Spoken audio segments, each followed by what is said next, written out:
રીનીટેકમાં ફરીથી આપનું સ્વાગત છે। આજના વિડીયોમાં આપણે સ્વિચ્ડ રિલક્ટન્સ મોટર અને સિંક્રોનસ રિલક્ટન્સ મોટર વચ્ચેનો ફરક જાણીશું।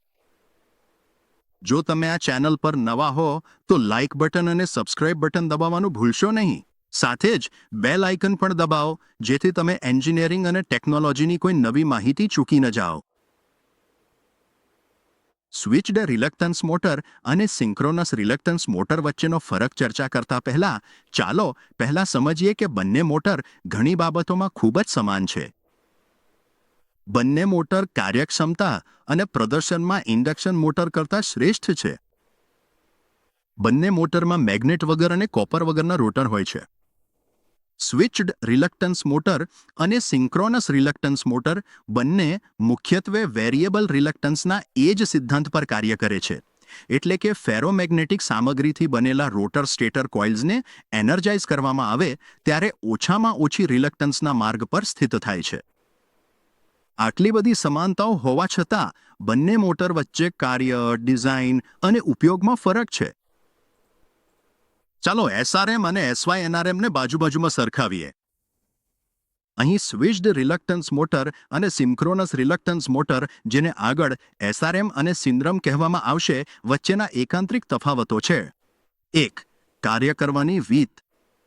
એસઆરએમના સ્ટેટરમાં કેન્દ્રિત વાઇન્ડિંગ હોય છે અને દરેક ફેઝે સ્પષ્ટ ધ્રુવ ઉત્પન્ન કરે છે, જ્યારે એસવાય-એનઆરએમના સ્ટેટરમાં ઇન્ડક્શન મોટર જેવી વિતરિત વાઇન્ડિંગ હોય છે જે ફરતું ચુંબકીય ક્ષેત્ર ઉત્પન્ન કરે છે।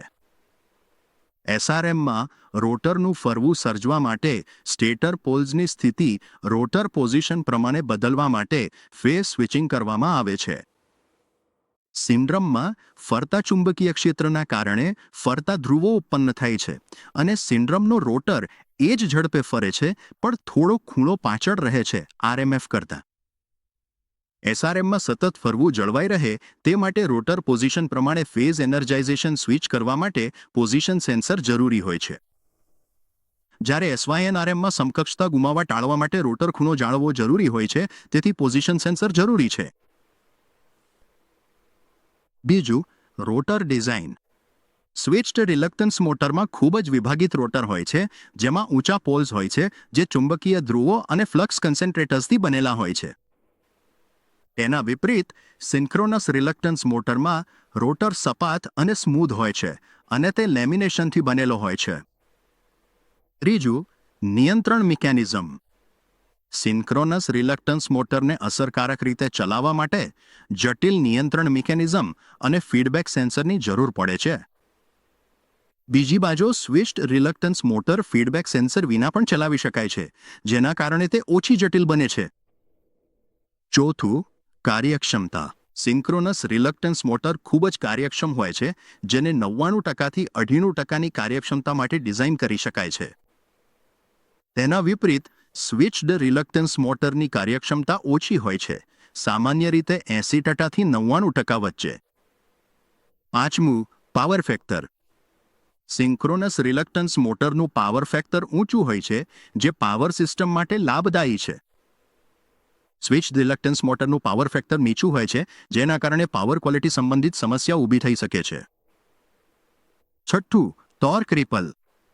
સ્વિચ્ડ રિલક્ટન્સ મોટરમાં સિંક્રોનસ રિલક્ટન્સ મોટર કરતાં વધુ ટોર્ક રિપલ હોય છે, જેના કારણે તે એવી એપ્લિકેશન્સ માટે ઓછી યોગ્ય છે જ્યાં સતત અને સ્મૂધ ટોર્કની જરૂર હોય। સાતમું, સ્પીડ કંટ્રોલ। સિંક્રોનસ રિલક્ટન્સ મોટરમાં સ્પીડ કંટ્રોલ વધુ સારું હોય છે, જેના કારણે તે એવી એપ્લિકેશન્સ માટે યોગ્ય છે જ્યાં ચોક્કસ સ્પીડ કંટ્રોલ જરૂરી હોય।